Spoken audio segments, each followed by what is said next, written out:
이번 시간에는 정화 한번 살펴보도록 하겠습니다. 병화할 때 대략적으로 그 비교해서 이렇게 이제 말씀을 드렸는데요. 당연히 이제 십천간 하는 거니까 이제 정화로 있고, 그 지지로 내려오면 이게 이제 오화가 가장 가깝죠. 이렇게 가깝고, 이렇게 이제 미중에도 정화가 있고, 이렇게 이제 술 중에도 정화가 있죠. 그렇죠?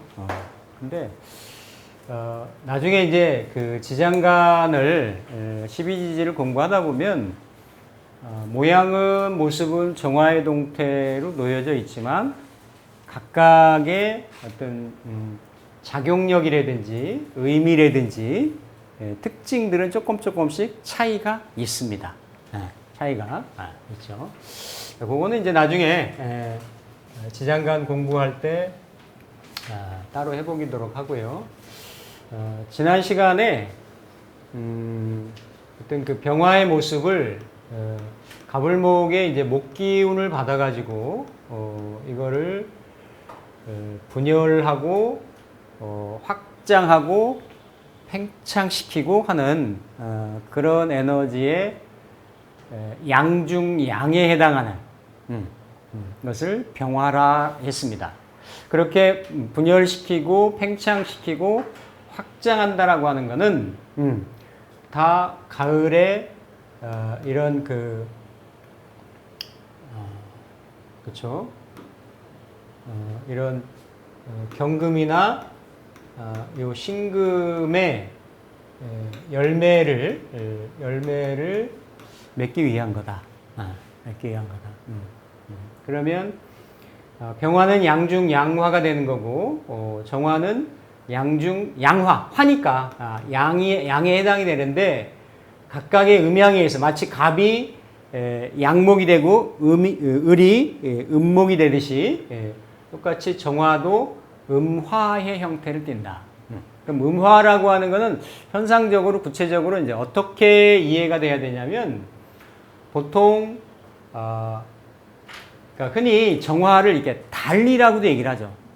그러니까 태양은 스스로 빛을 발하지만 뭔가 그 빛을 받아가지고 빛 반사에 의해서 발광하는 존재가 달이잖아요, 그렇죠? 달이고 별이 된단 말이에요.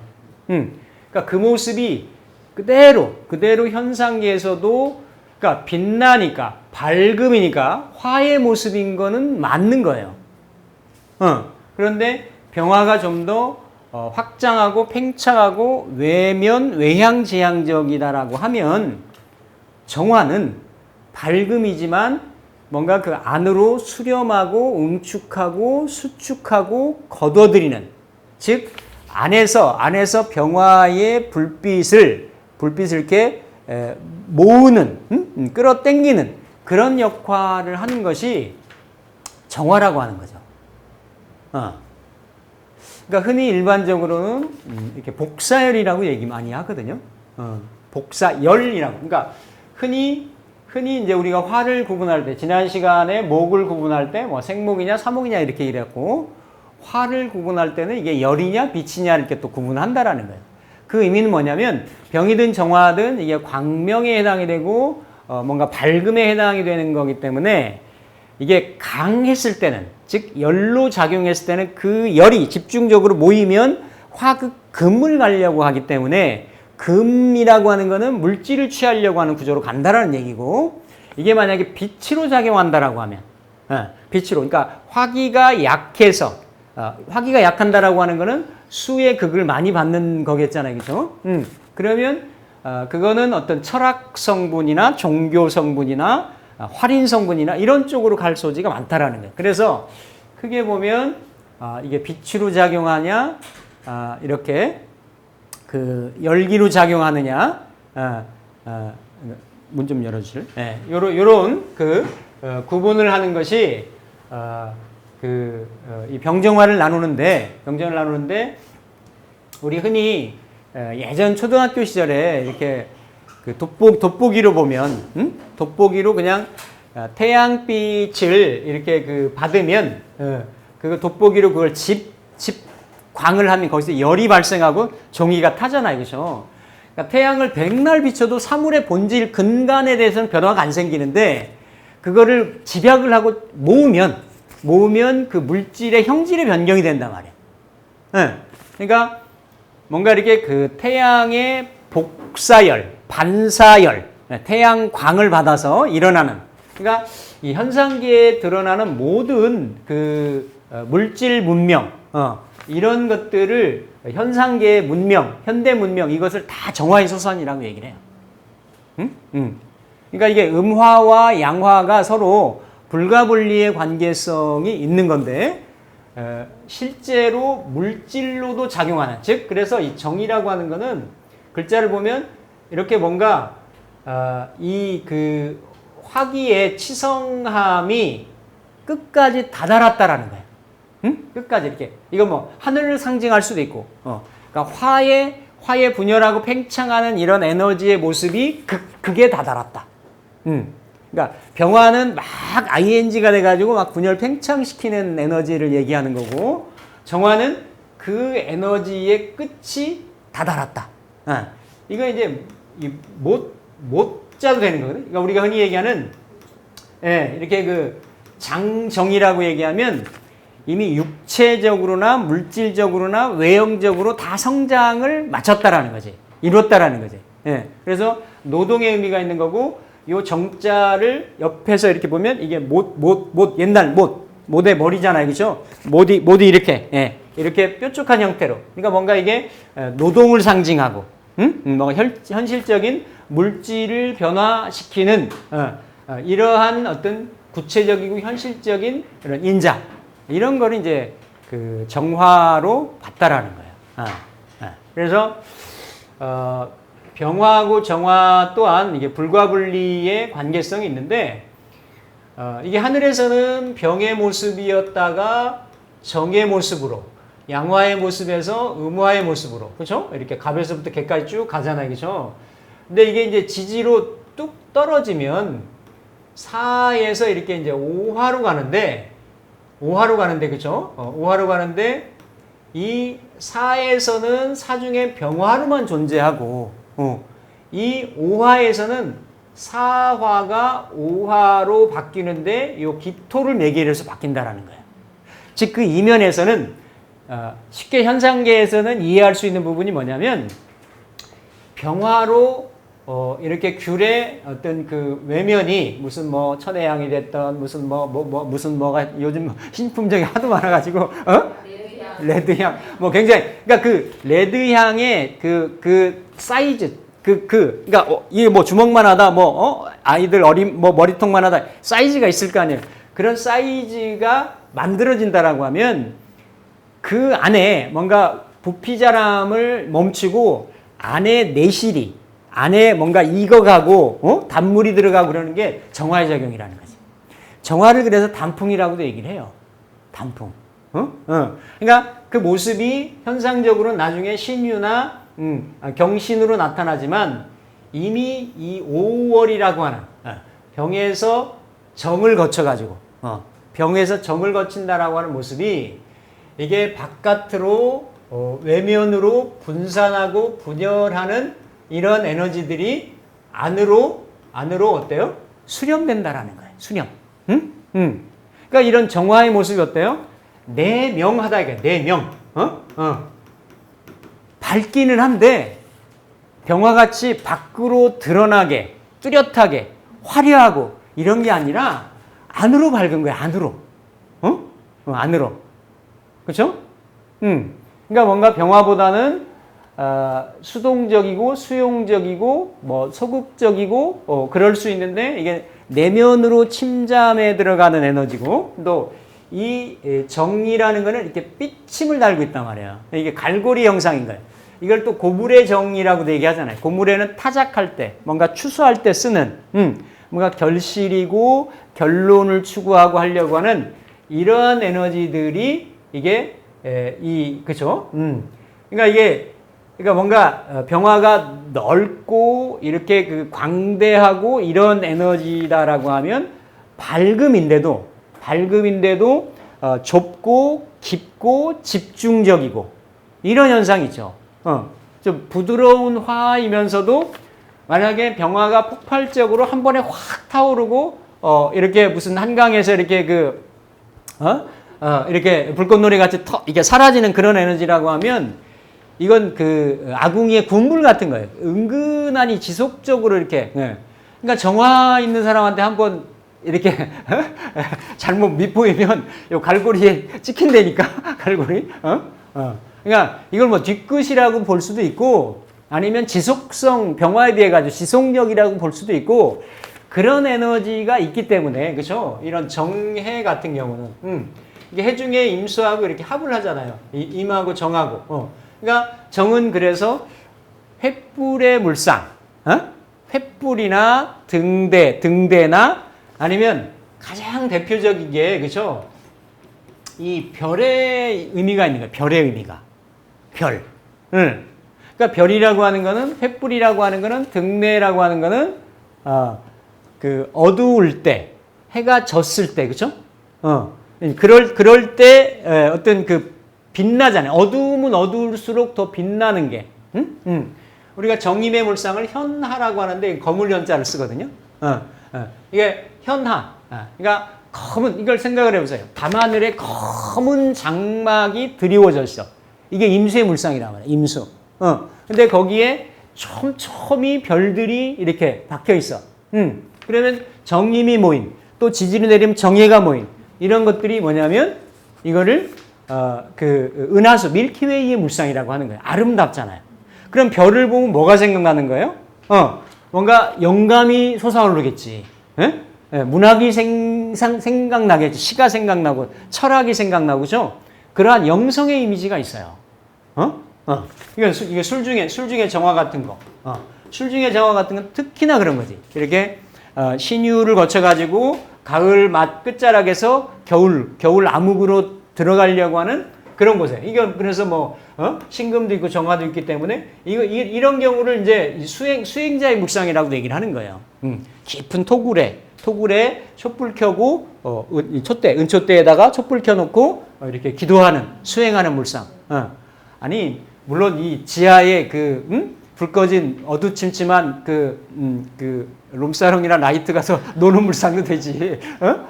물상이 여러 가지가 있는 게 한 가지만 있는 게 아니라 이게 잘 쓰면 술의 천문이니까 어두운 곳을 동굴 속에서 불 켜놓고 이렇게 밝히는 그런 현상도 되는 거고 아니 그거 뭐 대낮에 가서 노나 지하 가서 어두운 데 가서 놀잖아 그렇죠? 그러니까 그런 물상도 있다라는 거야 여러 가지가. 또 아니면 이렇게 화기가 안에 응축되어 있는 형상이기 때문에 어떤 화약고의 물상도 있는 거고 다양한 그런데 본질적으로 이런 정화들이 다 매개를 한다. 그래서 이런 철학의 물상, 깊이 집중하는 물상, 이게 실험신의 물상 되는 거거든요. 해중에 있는 이 간목은 생명의 생기란 말이에요. 뭔가 이렇게 검은 바다, 검은 곳에서 보이지 않는 약동하는 에너지를 이 레이저빛, 정화의 이 빛을 쏘여가지고 살피는 형상 같은 거. 이거 천을균 일주라고 얘기를 하거든요.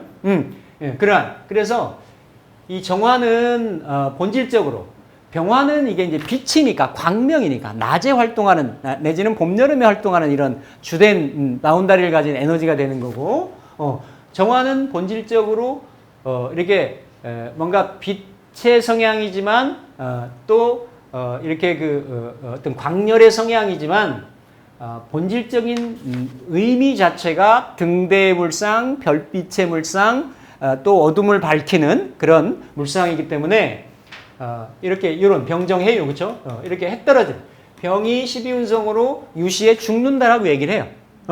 이게 해가 지면 이때는 유에서 장생을 받는다고 얘기를 하는 거지. 정유장생. 정유일주가 그래서 천을규인일주다. 정해일주가 천을규인일주다. 이렇게 얘기를 하는 거죠. 천을규인일주가 뭐 예를 들어서 계묘나 계사도 천을귀인 일주가 되지만 요거는 사람들이 귀하게 쓰는 재성이나 관성을 내 밑에 깔고 천을귀인으로 봤다라는 거야. 근데 천을귀인의 더 성향이 더해지는 게 밤에 해 떨어지고 해진 자리, 해가 끊어진 자리에서 별이 떴다라는 거지. 달이 떴다라는 거지. 예? 예. 광명의 어떤 등대가 횃불이 비쳤다라는 거지. 예. 그러니까 어때요? 그만큼 더 어때요? 가치가 빛나고 드러나겠죠, 그렇죠?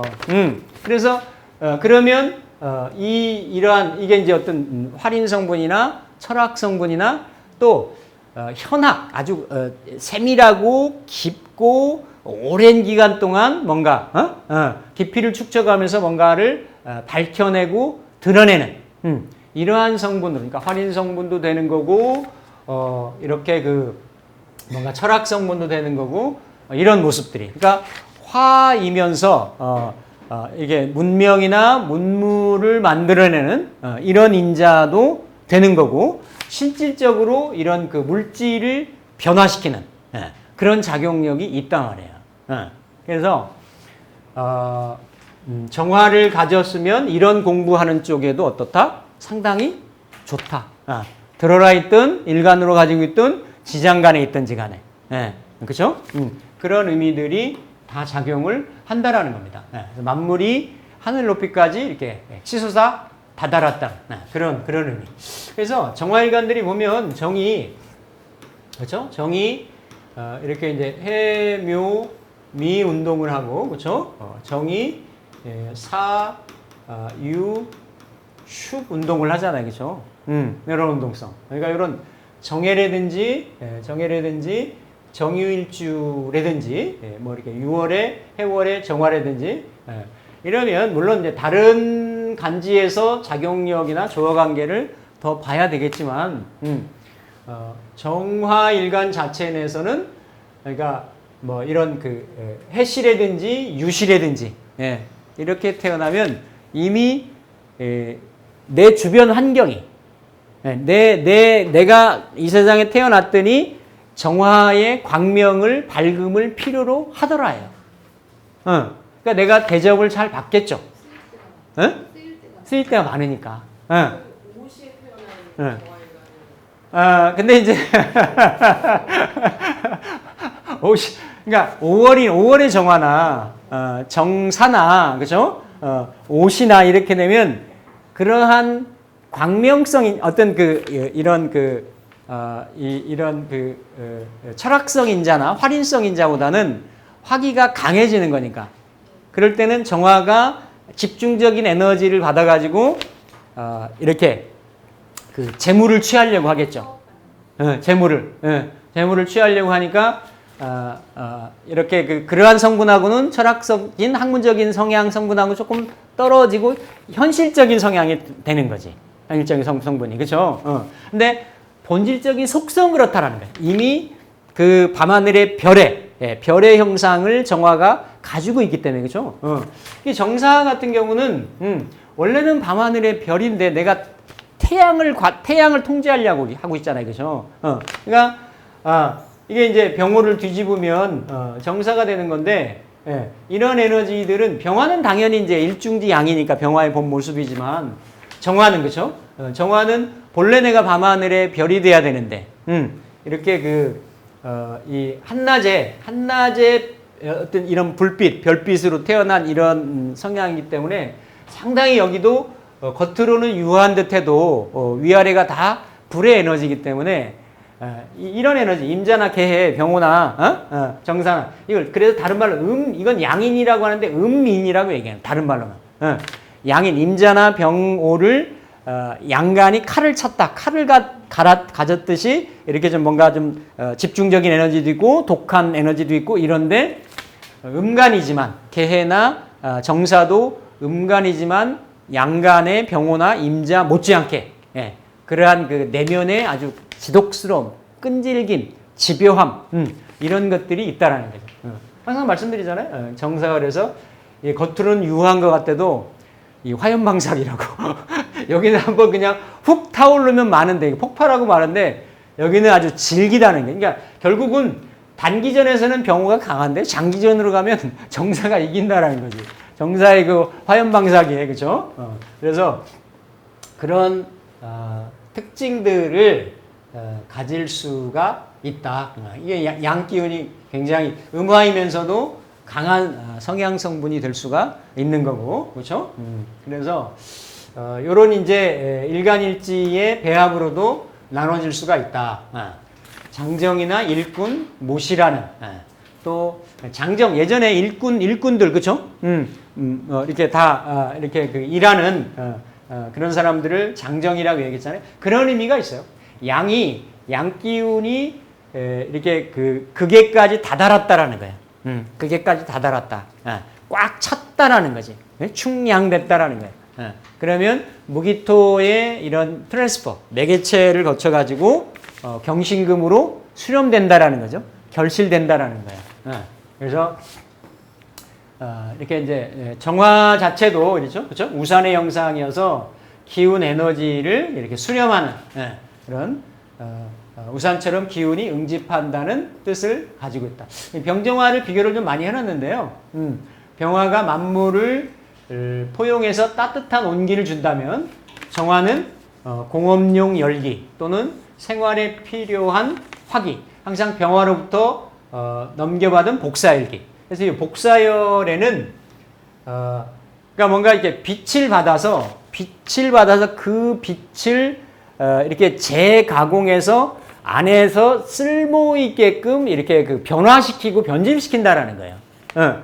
현상에서는 이게 태양빛이 광합성으로 빛을 이렇게 던져주지만 그 빛을 받아가지고 이게 안에서 뭔가 반응하고 사유하고 뭔가를 만들어내고 궁리해내고 이런 모습들. 마치 태양빛이 그냥 광합성도 하고 또 그거에서 삼투압도 하고 이런데 그거를 뭔가 지별판으로 모으면 이게 문물이 되고 문명이 되고 그렇죠? 뭔가 물질을 변화시키는 그러한 어떤 작용을 할 수 있듯이 그게 병정화의 관계라는 겁니다. 하늘에서는 별, 달, 은하계 이게 다 그런 물살 있죠. 그러니까 이게 뭐예요? 딱 보면 영감, 영성. 그러니까 뒤에 이제 임마누엘 칸트 얘기가 나오죠.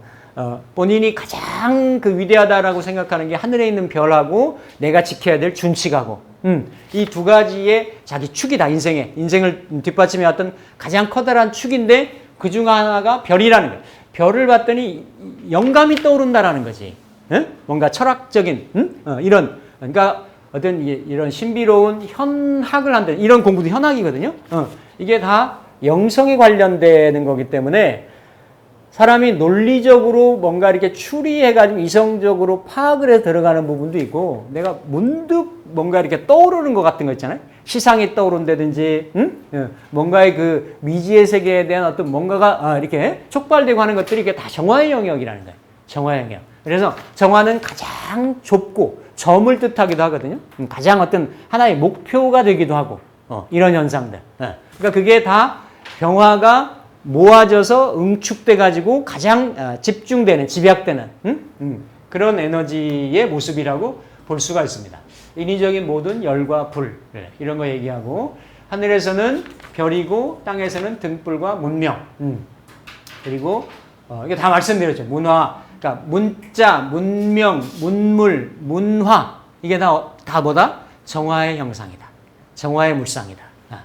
그러니까 정화가 있는 사람이 정화를 뭘로 쓰든지 간에 일간으로 쓰든 관성으로 쓰든 재성으로 쓰든 이미 그런 물상이 있다라는 거죠. 그렇죠? 어둠을 밝히려고 하는 형상. 내가 그걸 관으로 쓰면 횃불 관을 그렇게 쓴다라는 거고. 그렇죠? 그런 형상들이 다 있다라는 거예요. 무엇을 인성으로 쓰든 무엇으로 쓰든지 간에. 그래서 칸트는 그러니까 인도하거나 인류를 희망과 광명된 미래로 이끌게 하는 동일한 의미다. 그러니까 이게 이제 예를 들어 정해, 정유, 정축 이런 경우들이 다 해진 자리, 해 끊어진 자리잖아요, 그렇죠? 정축도 백호이지만 이게 잘 쓰이면, 근데 이제 유나 축 같은 경우는 이게 약간 묘지의 물상도 있는 거예요. 절의 물상도 있는 거고, 절에 촛불 켜고, 또 이 묘 같은 경우는 정묘 같은 경우는 묘는 손도 얘기하거든요. 촛불을 손에 들고 있는 형상 이게 다 종교물상, 철학물상, 형이상물상들이거든. 이런 부분들이 그렇죠. 그래서 임마누엘 칸트는 나로 하여금 사고를 깊게 하고 더욱 신기함을 느끼게